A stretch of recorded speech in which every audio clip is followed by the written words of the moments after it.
ગુજરાત નિર્ભય નિષ્પક્ષ નિરંતર। પંચમહાલ જિલ્લાના ગોધરા તાલુકાના ગોલ્લાવ ગામે આઈટીઆઈ નજીક એક ઇકો કાર અને મોટી ટ્રક સાથે અકસ્માત સર્જાયો હતો, જેમાં ઇકોમાં કુલ 7 જણ સવાર હતા, જેમાં ઇકોના ડ્રાઈવર સહિત અન્ય 1 જણનું ઘટના સ્થળે મોત નીપજ્યું હતું।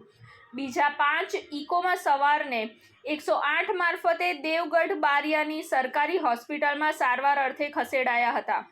ઇકો સવાર ક્યાંના હતા તેની કોઈ જાણકારી હાલ મુજબ જાણવા મળી નથી। પોલીસે આ અંગે વધુ તપાસ હાથ ધરી છે। રિપોર્ટ વિનોદ રાવલ સાથે સંજીવ રાજપૂત, TV9 ગુજરાત, ગોધરા। જોતા રહો TV9 ગુજરાત નિર્ભય નિષ્પક્ષ નિરંતર।